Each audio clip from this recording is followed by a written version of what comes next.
This is A Different Perspective with Kevin Randle. A retired U.S. Lieutenant Colonel, Kevin Randle has been studying UFOs for nearly 50 years. Kevin has investigated some of the most famous UFO cases in the world and has been consulted for dozens of documentaries about UFOs. Considered one of the leading experts into the Roswell UFO crash of 1947, Kevin has written more than 25 books about UFOs, including the recently published Roswell in the 21st Century. Now, here is the host of A Different Perspective, Kevin Randle. And welcome to this edition of A Different Perspective. I am, in fact, Kevin Randle. Before I bring on my guest, and I'm going to have to do this quickly here, I do have a bit of a rant. I noticed, or someone sent to me a note that suggested the videotaped interview with Gerald Anderson, who was supposedly on the plains of San Augustine in 1947, has been uploaded to YouTube and has nearly 1 million hits. What bothers me about this is we know that Anderson is not telling the truth. He was caught forging documents. He admitted to forging documents. He identified his high school anthropology teacher as the archaeologist that Barney Barnett talked about when he was over on the plains of San Augustine. And of course, we were able to chat with the anthropology teacher, who was, as Jerry Clark put it at one point, inconveniently alive at the time. He could prove that he was actually in Arizona in the critical days because he was working on his PhD dissertation with the Apache Indians. We could place Anderson in the classroom with him and things like that. What bothers me about this is not so much that the video is available on YouTube, although if I could get it taken down, I would, but because there is no critical commentary about it. It seems to have come from the Air Force. It seems to imply it was an Air Force investigation, which it was not. What happened was during the Air Force investigation of the Roswell case in the mid-1990s, they collected materials from a great number of us, Don Schmidt, me, the Fund for UFO Research, the Center for UFO Studies, and all of that sort of thing. And what bothers me about this, when the videotape was given to the National Archives, it came from the Air Force. And it implies that the Air Force had collected this data and it is somehow accurate and credible. It certainly is not. And I think that's one of the things we have to watch out for in the UFO field. And we're going to get into this a little bit more with Tom when I bring him on, because we have another fellow involved in a UFO crash scenario that has the same sort of background, if you will. And since I've mentioned Tom, we have Tom Deuley coming on. He is a BSEE, which I take to mean a Bachelor of Science in Electrical Engineering, from Auburn University in 1972, is a retired naval officer with a background in nuclear physics, nuclear weapons, nuclear power, and communication security. He's co-founder of the National and was a board member of the Fund for UFO Research. He's registered agent, corporate secretary, and board member for a MUFON UFO network, a MUFON representative too, and an affiliate researcher for the UFO Research Coalition. In other words, he's well-grounded in UFO research. The interest began when he was reading a book, A Case for the UFOs, in 1959. Isn't that the Morse K. Jessup book? Yes, it is. Which went to the Office of Naval Research? It may have. It just got me started, that's all. Okay, well, we can look at that in a minute, I suppose. Serious activism began upon the publication of and disappointment in the Condon report, and I think we all feel that way. He was part of was the administrator for the CFM, which is a coalition, which was a CUFOS, FUFOR, MUFON organization that investigated UFOs from July 1994 to July 1995. Writing and administrating the contracts, administrating major correspondence on projects, and keeping the financial records for $200,000 plus spent that year. It's nice that UFO Research got some actual money. The CFM evolved into the UFO Research Coalition and the URC. Under the URC, in May of 1999, he voluntarily resigned his job in industry to take on the task of the Ambient Monitoring Project, the AMP. He helped select the initial sensor suite for the device, selected the prototype form, and worked with the prototype developer to build the first sensor system. The sensors were to be used in the home of an abductee with an intent on determining whether or not abduction experiences were related in any way to the ambient conditions of the space in which the experience was taking place. We'll talk about that too, I think. After moving from the second prototype, Deuley designed and produced 6 units of the final version of the sensor unit, and to this point, which I guess was October of 2002, has used them for 11 case studies of the 15 to be completed by the project. Results of the study will not be determined until all the data and journals have been collected. The data collection portion of the project will end, or did end, in April of 2003. Tom Deuley, welcome to A Different Perspective. Well, hello, glad to be here. Good to be able to talk to you. Yeah, I haven't chatted with you for quite a while, so. Oh, man. Especially this last 2 years, I feel like I've been frozen somewhere, off in a corner. Oh, yeah, I know what you mean. And to make it even worse for me, I had 3 books due here in the space of just a few weeks or few months, and was driving me crazy trying to get all that stuff done and everything else that was going on.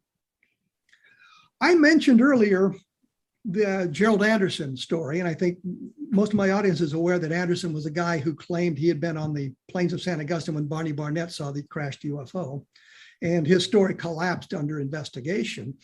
There was a case that was prominent, I guess, somewhat prominent in the UFO field in the 1990s as well, which was a crash near Del Rio, Texas. A fellow named Robert Willingham, allegedly a colonel in the Air Force, told the story. Tell me a little bit about your investigation into, well, tell me a little bit about Del Rio and your investigation into it. Well, that story was floating around, and that was the one that Zeckel had brought the Japanese in to look into further, and evidently it didn't go anywhere. Well, let me point out that Zeckel is Todd Zeckel, who was the one that kind of induced Willingham to tell the whole story, although Willingham had been running around talking about this for a number of years. So didn't mean to interrupt there. And because I happen to live in Texas, and my best friend at the time lived in San Antonio with me, so we decided that we was going to go over to where that case took place and talk to Willingham and see what we could do. It was Dennis Stacy, who for a while was the editor of the MUFON Journal. Anyway, we went over there and talked to Willingham. And the story, we recorded the whole thing. We did a video of the entire discussion with him. And it tended to all fall apart because he couldn't really remember exactly when things occurred. There was a story, as these stories go, that a lot of the records that he had been disappeared when his house burnt down. So he didn't have anything to substantiate an awful lot of what he was saying.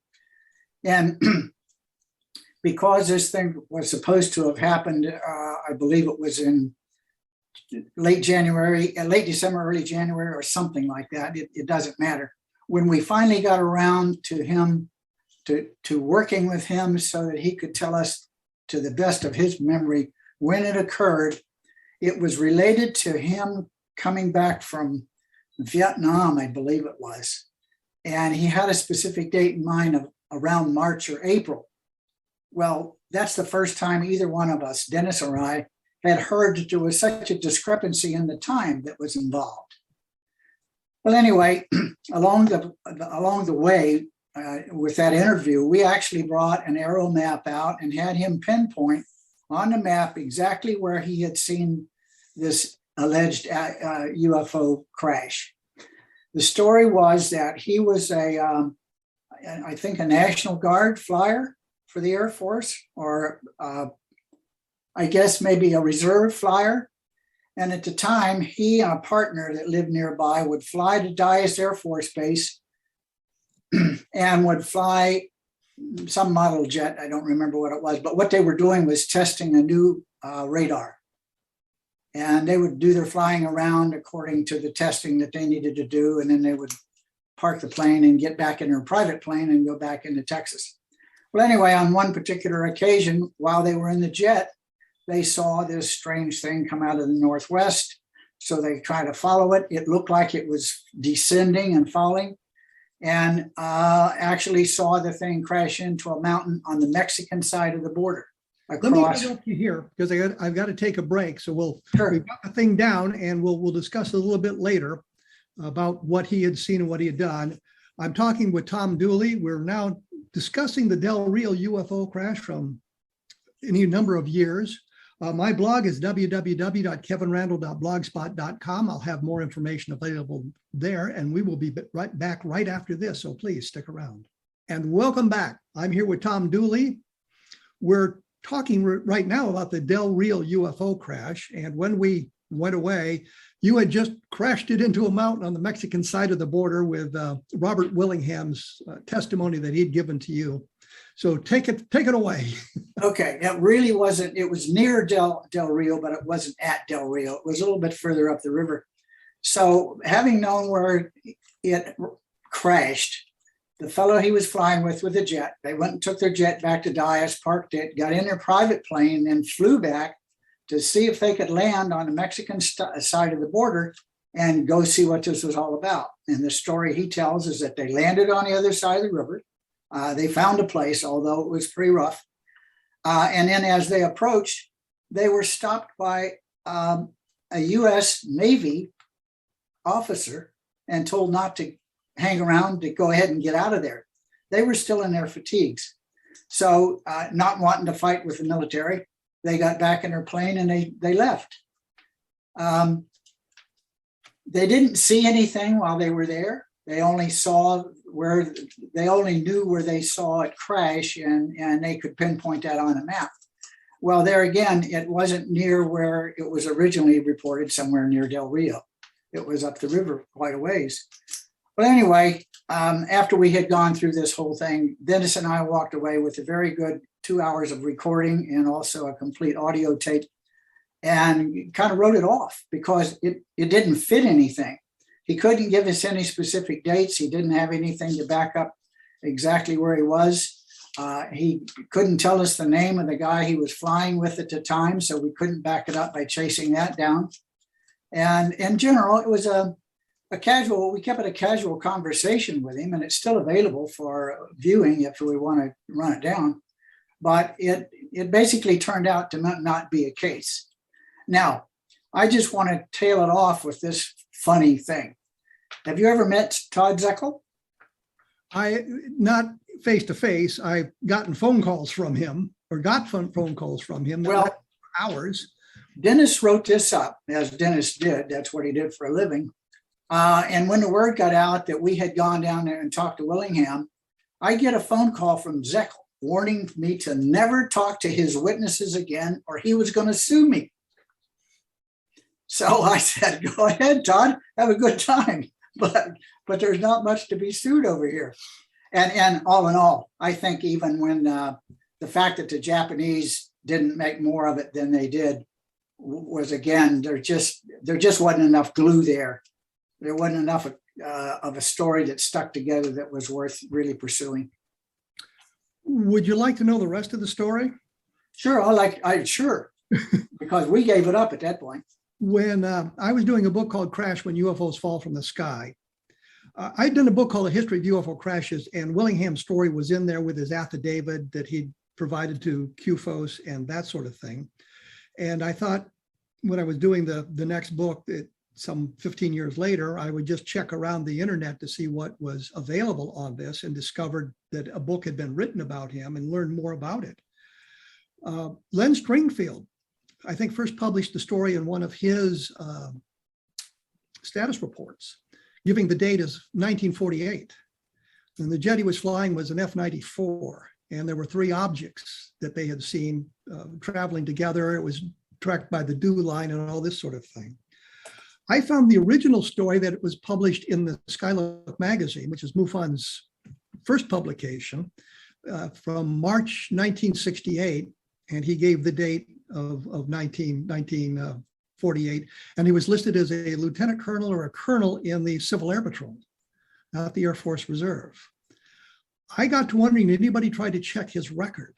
I discovered that he had spent 13 months in the military, in the Army, from December of 1945 through January of 1947, 13 months. which made him technically a veteran of World War II, even though he didn't join until long after the shooting stopped. But the war wasn't declared over till the middle of 1946. So he technically was a veteran of the Second World War. There's pictures of him, and I've got them, in his Air Force uniform, his alleged Air Force uniform, but it's really a Civil Air Patrol uniform. And I know these things because I had been a cadet in the Civil Air Patrol when I was a teenager. In the Civil Air Patrol, you can wear your military ribbons and your Civil Air Patrol ribbons, but you can't do the reverse. You can't wear your Civil Air Patrol ribbons on your Air Force uniform. He was wearing private pilot's wings, which is what the Air Force, the Civil Air Patrol gave him. I checked with the FAA. As a military pilot, I know one thing, that there is no military pilot who's ever bothered to get an FAA license got a private pilot's license. When we completed flight school, we were told if we wanted to stay a day over, instead of taking our leave, we'd take some classes on FAA regulations, and then we would take a 50-question test from the FAA, and we'd be issued commercial pilot's licenses because they figured we'd been well trained in the military and we had the requisite 200 hours of flight time. I didn't do that till after I got out of the Army, but I did do that, and I took the test and I got my commercial pilot's license. So there's no reason for Willingham to be a private pilot. He should have been a commercial pilot, things like that. No record of him being in the Air Force, no record of him going to flight school, no record that I could find of anything that he had said that was true. He changed the date from 1948 to the date of the mid-1950s, I think you talked about. And then it was the mid-1950s, 54, 55. Nothing checked out. The story was based completely on his memories, his confabulations, his lies, and that was it. So I took a little bit further, and I remember that I think we were at a conference in San Antonio sometime in the 1990s, and I remembered you talking about the Del Rio crash at the conference. Is why I wanted to bring that up, because I didn't know. I knew that you had concluded that it was a hoax, but I didn't know if you knew the rest of the information. No. Well, I didn't even look at it necessarily as a hoax, because an awful lot of it came across as just somebody's wanting for attention.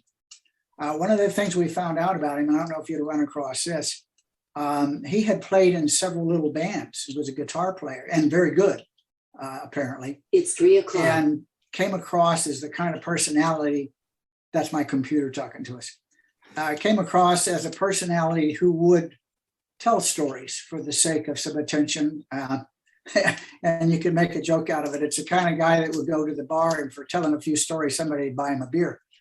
And that was just the way we kind of looked at it. We didn't necessarily feel like he was intentionally hoaxing this. We were feeling more like he was just looking for some attention. I call it a hoax because it expanded beyond that with the affidavit and other things that were going on. He eventually talked about having been present at 7 UFO crashes. And he told me at one point about how he had chased some MPs who had come to talk to him out of his area by chasing them with a wrench, a crescent wrench. And I'd spent the last part of my military career is in the provost marshal's office, and I'm thinking, and we were always armed, and I'm thinking somebody comes at me with a crescent wrench, I'm going to say, well, just like a thug, come to a gunfight with a crescent wrench, you know. So, but the whole story broke down from the earliest information that I could find was from the MUFON journal from 1948, and he kept changing the story. So I just wanted to get your take on it, because I know that you'd had some experience with that, and it adds another dimension to the fact that it's probably not a true story. Oh, no, I don't think so at all. Well, moving on from Del Rio, you've spent years and years investigating UFOs. Was there a case or two that you found particularly interesting that kind of excited you? No. Well, thanks a lot. Goodbye, Tom. I'll tell you part of the reason why, though, is because I didn't get really closely involved until I was in the Navy. And I wasn't about to screw up my top secret clearance by screwing around with something that the Navy might not like me messing with. So I was very cautious to stay in the background. I was part of MUFON, but almost always in an admin type position. Let me interrupt you there because I realize I'm running out of time. Take a look at my blog at www.kevinrandle.blogspot.com, and we will be back right after this talking to Tom Deuley about his lack of UFO investigation while he was in the Navy. So please stick around. And welcome back. I'm here with Tom Deuley. We're talking about his favorite UFO cases, or the lack thereof. I will say one thing before I bring you back here, Tom. I too had a top secret clearance in the Army, and in the Air Force, and everybody knew I was involved with UFOs, and it never really caused me any aggravation. But I can understand the trepidation that many officers who were involved with UFOs, whether it was sightings or investigations, were very, very quiet about that connection. So you didn't do a lot of investigative work. You were just sort of interested in the subject from afar. Is that what I picked up? Well, not really. One thing is that my interest has always been strictly scientific. As soon as I smelled somebody's case that just wasn't coming across right and had nothing that I could take to a lab and check out, I really wasn't all that interested, and I might write the story down. And I have had some investigations that took quite a bit of time, but turned into nothing. I spent almost 3 months trying to chase a case down in South Texas. And when we put the whole case together, it turned out to be, again, here's a person that needs attention. And the story they were telling didn't hold together and didn't make any sense. I had a story right there in San Antonio, Texas. And here again, it was very disappointing. We spent weeks interviewing this lady and putting things together. When we got through, we concluded that her UFO incidents always occurred when her husband was out of town and she invited a friend over to keep her company while she was fearful. Now, what that leads to, we don't know, but we weren't interested beyond that point. It was almost obvious that this woman had some kind of an affair going on, and she was blaming it on UFOs. Well, there again, that's not something to write up for the MUFON. They don't care about that sort of thing. But I did get very involved later. Once I got out of the military and retired in San Antonio, I got very involved in the AMP project. I actually put 5 years solid in that, from the very early development of it through all of the investigations that we put together there, and we haven't finished yet. All of that data has now moved to Mark Rodiger, and he's got a statistician that's finally going over all the data that we had collected, which was just mountainous. But are you familiar with the MADAR project that Fran Ridge runs? I know of it, but I haven't dug into it. That was something else I might mention, is that once I retired 6 years ago, I kind of put most of it aside, and I've only recently drifted back to going to the meetings up in Kalamazoo. What sort of sensor arrays did you develop for the project? What we wanted to do was literally look at the ambient. So what we looked at, I've got a box, I could show it to you, maybe after the next break. But we were looking at 15 channels of information, but 4 of those channels were strictly date, time to the second. This thing took a sample every second of what was going on in the room. It was looking at the light level, not a picture. We were looking at sound level, but not listening to anybody. We had high frequency, low frequency, a magnetometer, and basically just trying to keep track of what could be going on in that room. We had temperature, we had humidity, barometric pressure. We just wanted to take a picture of the person's room, and it was always a bedroom, and to see if when they thought that they had something unusual occur, not necessarily UFO. We had pre-published a journal for them to write in, predated, and all they had to do every day was just check no or write down what they felt like it occurred during the previous night. Because we couldn't do a separate test with a blind test, what we did was make sure that journal that they're taking notes in and me monitoring the data as it was coming down never got together with me. I would take all the data and send it to Mark Rodiger, and then when the journals were finished, they were sent to Mark Rodiger. So Mark ended up with the journals and with the data, And as I say, today, that stuff is being looked at by a statistician. And up to now, I haven't had any feedback as to exactly what they might be finding. What you were doing was searching for information about abductions. Well, now we got to also realize I wasn't all that much into abductions personally, but I was into the science side of it and was willing to help build a box to see if we could. And I guess I better put it this way. There was a sponsor who wanted to look for this, and the money came through the Fund for UFO Research. And they, after almost a year of discussions and negotiations, decided, yeah, we'll do this. And they got quite a bit of money for it. And then while I was doing it for that 5 years, although I had quit my job, I was making the equivalent of what I had been making. So I wasn't really out of anything other than having to learn to work on my own on a daily basis.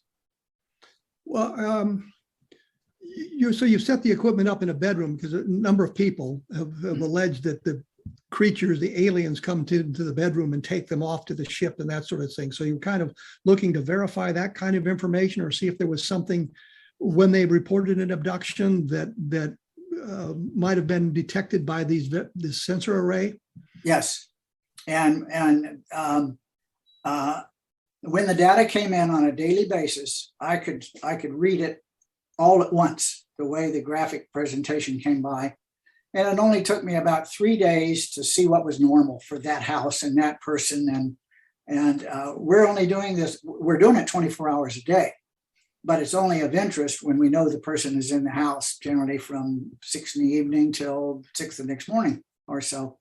And along the way, I saw a lot of little variations that I didn't know what they were.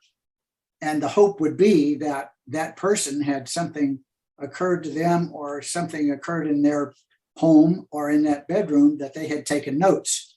But I never had access to what was going on, even when I saw anomalies myself. So you don't know if the information that was gathered showed anything that would be suggestive of an abduction? You never saw any of the data at all? Well, I saw all the data. I mean, I saw it literally on the screen every day when I would download it. And I was seeing it in the graphical meaning. I could tell when people got up in the morning and whether the wife started her coffee or whether the husband started her coffee. One ran a microwave a minute, one ran it a minute 15 seconds. And I could tell that. So I had data, and I had things occur that was during their nighttime, that there were things I couldn't explain. But then again, I only had the hope that if something did happen in that bedroom, that they had written it down. Now, once that data got to the other side of the fence with Mark, and in fact, it wasn't intended for Mark to make those judgments, but to in turn find a statistician to look at all the graphical information and compare it to what was in the logs. And that's being done now. So you said there was a magnetometer involved. I suppose you were looking for an EM effect from a close approach of a UFO or something like that, or is that just part of the array, sensor array? We were looking for anything. And what we did was decided within that 15 channels of data we were getting, we felt like we had enough sensor capability that if somebody walked in the room, we would know. If somebody turned a light on, we would know. If the temperature changed by 1 degree, we would, in fact, by tenths of degrees, we would know. When you're watching someone's home, you know when the air conditioning comes on and when it goes off. You know when they get up to go to the bathroom and come back. You know when they get up in the morning to leave. And everything looked very normal for, I would say, 95% of all the data that we collected. But there were places where things occurred where I didn't know what they were, but there was something had occurred. Now, we had some anomalies that in the first 3 boxes we were testing. And one of the strange things that happened is in the middle of the day when these people are off work and the whole channel went crazy. Turns out they had a guy that came to their house and mowed the lawn on certain days of the week. Well, let me interrupt here, because again, I'm getting up close to the break time. up close against the break. Anyhow, we will be back with Tom Deuley. We'll finish our discussion about the monitoring project and a few other UFO instances, I suppose. So we'll be back right after this. So please stick around. I am back with Tom Deuley. We are practicing social distancing, as you can see by the backgrounds. If you are, in fact, watching it as opposed to just listening to it, we are in different locations doing our thing. Well, when I took the break, or fumbled the break, I suppose, you were talking about the monitoring in the homes. And I think one point we need to make clear is there was no video or audio capability for this. You couldn't hear anything, you couldn't see anything. You were just monitoring the environment with various instrumentation. Yes, and sensitive sensors. And you would pick up things like people mowing the lawn outside. Well, even funnier than that. Now, I don't even remember exactly which case it was, but there was an anomaly that I saw come by that I don't even know how it could have happened. But in one of the radio frequencies, it drew a perfect triangle. I mean, it came up at 45 degrees and then it sunk at 45 degrees and went away. I have no idea in the world how you could do that unless you really were trying it hard. I mean, to cause a radio signal to be linear and rise in frequency and power and then decrease exactly the opposite, it's just beyond me how it happened. I take it from what you've said here that you didn't interview the people. It was a limited number of people that were involved in the experimentation. Oh, yeah, it was kind of the other way around. We interviewed them at length before we would even consider them.